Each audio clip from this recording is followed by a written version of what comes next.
If you were to look at the size of my deals, they have grown slowly but consistently over time. That's really how the business should be built, because if you think about it on a trajectory, you start off by doing smaller things. Eventually, those people may come back to you when they're buying something bigger, right? That's one way.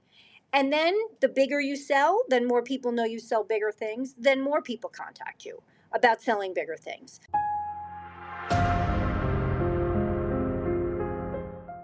Hey everybody, welcome back to another episode of the Off Market Podcast. This week we have Lisa Lippman, number one real estate broker at Brown Harris Stevens for 7 years straight. Lisa has been consistently ranked in the top 50 brokers in the US. She's one of the top 7 brokers in Manhattan and has transacted on almost $2 billion worth of real estate per career. If you're looking to buy or sell high-end real estate in New York City, Lisa's your guy. Lisa, welcome to the podcast. Thank you. Thanks for having me. Yeah. So tell us about how you get into real estate. I know you did a little bit of practicing legal, then you became a realtor, and maybe talk about how you got into real estate and how you decided, hey, this is the thing I want to focus the rest of my life on. Okay, well, I'm not sure that it was planned that much, but basically what happened is I was a practicing lawyer. I did civil litigation. I had my first child, who's now turning 30. And I tried to do it part-time while he was a baby. And then right before I had my second child, who just turned 27, I just found I was very frustrated with trying to be a lawyer part-time, especially a litigator. So I stopped working for about 6 months. And that didn't really suit my personality, being a full-time mother. And so I had just bought an apartment at the time with my now ex-husband. And I was kind of curious about the process. And in New York, you're automatically licensed as a broker if you've gone to law school or if you're a lawyer. So all I had to do was apply for the license. I didn't have to take a test. So I got the license and I walked into an office, a real estate office, and I said, hi, I'm a lawyer. I want to do this part-time. And they said, you're hired. So I said, great. And I started. And, the beginning, I sat, we had a storefront office. I sat in the front and people would come in and, they might be looking for a broker. They might be looking to sell their place. The first few deals I got were from people who walked in. And I guess I intended to do it part-time. I don't think I ever really did it part-time. So I started working a lot and I really loved it. So I just worked more, and I worked on Sundays and I worked on Saturdays, and I took on more and more. And, I quickly rose to the top of my field from all of that hard work. I love it. So take us back to that first deal. I know it had something to do with your kid's school. Is that right? And then your friend Bob? Yeah. So my first deal was before I even joined a company. I just gotten my license, and I was talking to a fellow parent in my 3-year-old's class. And I mentioned I just gotten my license, and they said, oh, that's interesting. We're looking for an apartment near the school. And I said, really? I think my friend's trying to sell his apartment. So I called my friend who had a broker, and I said, what's going on with your apartment? He said, well, my broker can't seem to sell it. If you know somebody who wants to buy it, bring them and I'll pay you a commission.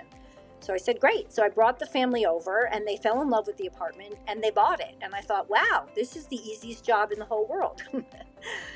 Famous last words. Then I joined a company. And after that, my first couple of deals were like a 1-bedroom apartment, a rental. And those were from people who walked in off the street. And then I got a bigger deal. It was a 2-bedroom. And that was from going to a fundraiser and meeting somebody and telling them I was new in the business.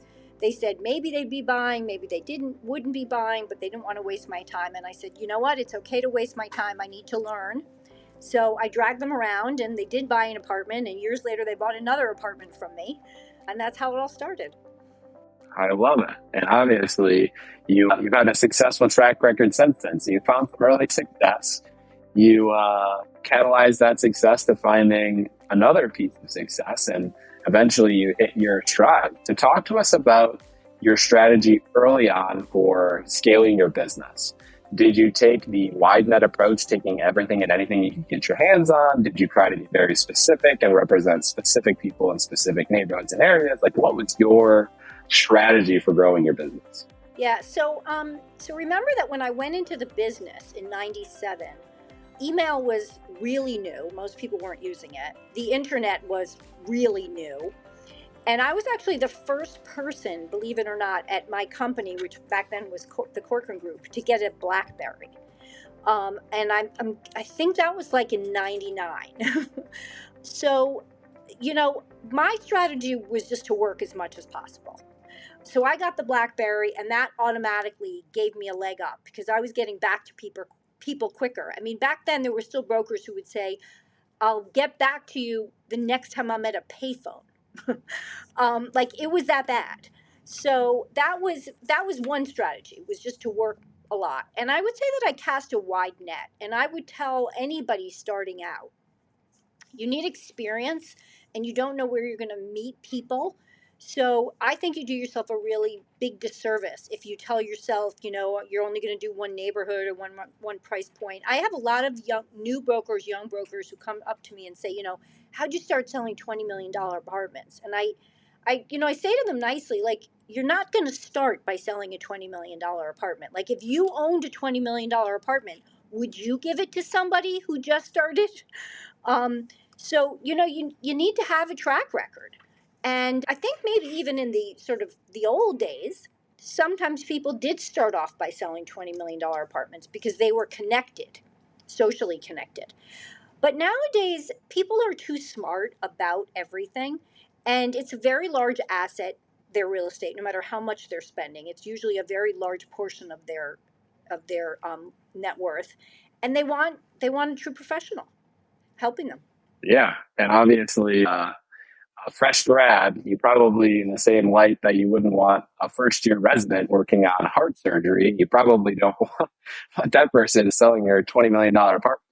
Correct. So you started to cast a wide net, you saw some early success, and then ultimately you go on to become one of the top brokers in New York. And I think we already know the answer to this, but what did that process look like?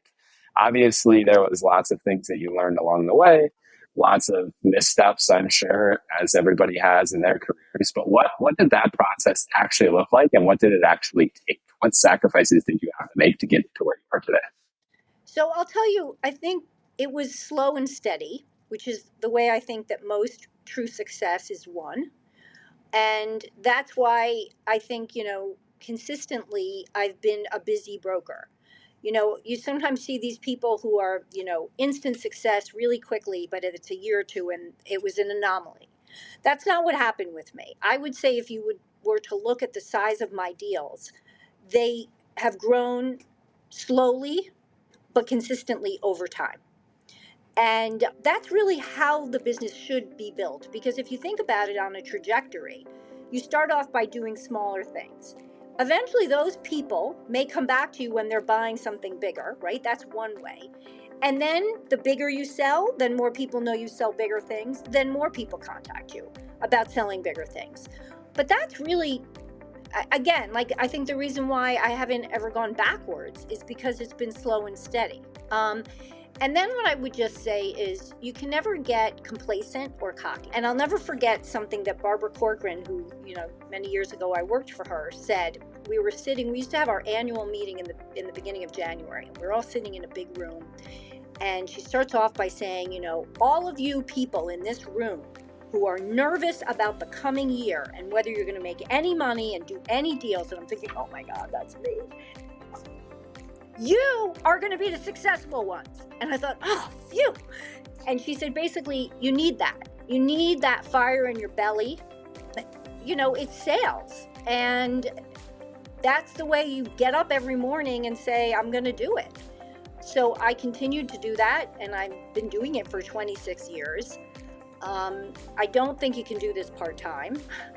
I don't think you can do really any job part-time anymore, just the way the world is. I think people realize that post-COVID now, even people who used to, go home and not work anymore. Now people just sort of work all the time. And then, I've just continued to be a friendly person. I don't walk around handing out my cards, but I'm open to people. I talk to people. Very often I'll be talking to somebody for 20 minutes someplace, like at a dinner or something. And after a while it comes up that I'm a broker. And I sometimes get business that way, but I think people appreciate the fact that I haven't walked into the conversation saying, hey, I'm a real estate broker, by the way, So that's my style. I love it. It's a very unique style. And some people like to be very nonchalant about it. And I think that's the much more successful plot. I think it's similar here to what we're building. It's like you tell people, oh, we're building in startups. And then it's, oh, wow, okay, well, here, let me tell you about 12 other things I got for sale, right?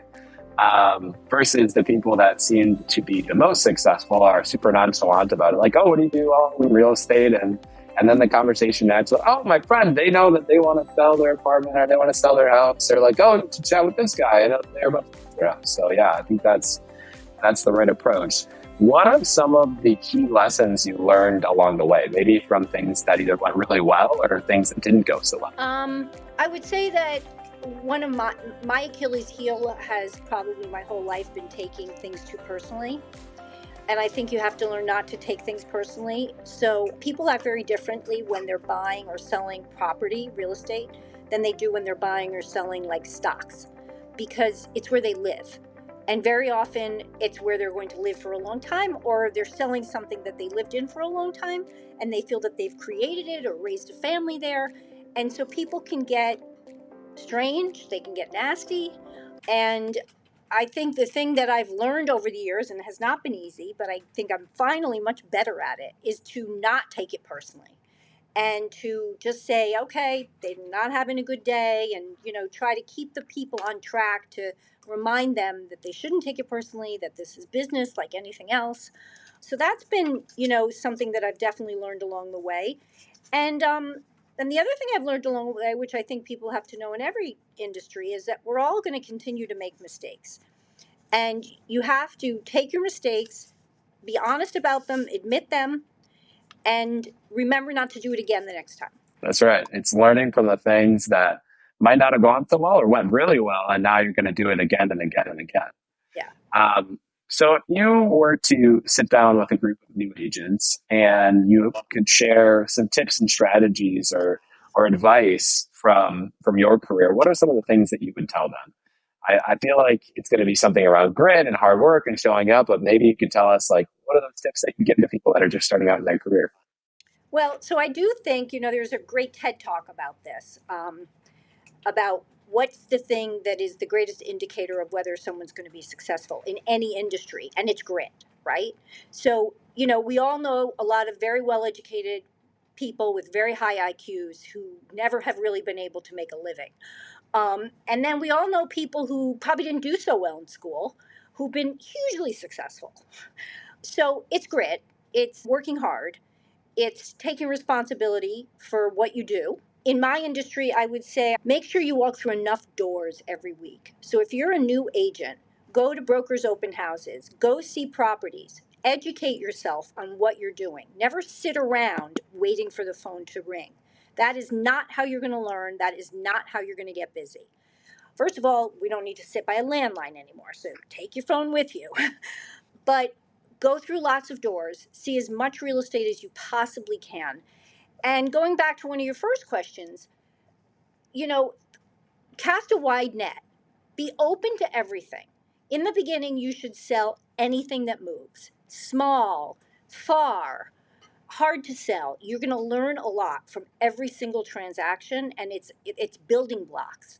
So get out there, get involved with a charity, play sports on the weekends in a club, go to a gym, be out there. This is a people business. The CEO of Brown Harris Stevens, Bess Friedman, always likes to say this is a people business.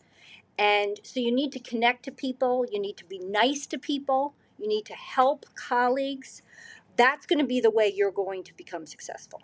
And talk to us about the importance, I think you just touched on it, of putting that customer at the center of your universe, right? Sometimes it means showing up for them at 6 o'clock in the morning. Sometimes it means answering an email at 11 o'clock at night. Sometimes it means telling them, hey, I know you want this property, but I honestly don't think it's the best fit for you. What are some of those things that you've done to try to put the customer at the center of your universe and everything that you do?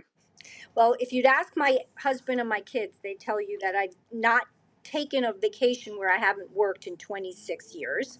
So that's one thing.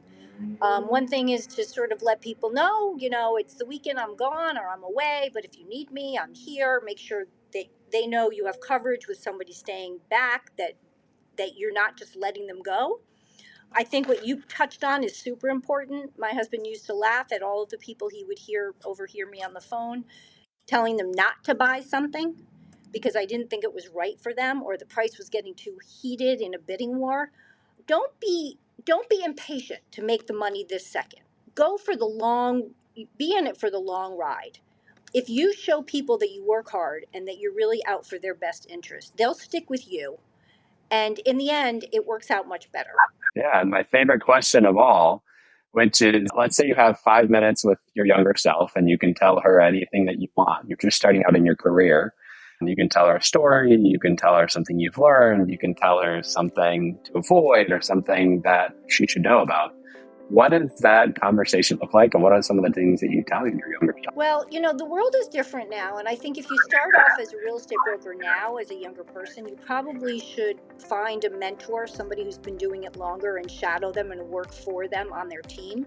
I think that's super important now. It's really hard to start out on your own. And just the other things that I've been saying is, get involved in your community, be open minded, get up early, work hard, expect to work on weekends, walk through as many doors as you possibly can. And the reason for this is like every place in the country has like brokers open houses. The more properties you go see, you never know who you're going to be sitting next to in a week, in 2 weeks, whatever, where somebody says, "Oh, I've been looking for XYZ." And if you can actually say, "Oh, I saw something," it's a lot more meaningful than if you say, "Oh, let me look if there's anything out there." So people really appreciate the fact that you've had boots on the ground. And I will say one of the reasons why people hire me is because I very often have seen everything out there or something like it. And that is much more meaningful, especially in this day and age where people seem to rely on the internet for everything and websites. Being able to say, "I walked through the door of that property," is really important. I agree, especially in a physical product space like real estate, where sometimes you just have to feel the home. You have to feel what's going on in the character of the home, and pictures don't usually do it justice. Correct. Well, thank you so much for coming on the podcast, Lisa, and I hope you have a great day. Thank you. Nice to meet you. Take care. Nice Bye. to meet you too.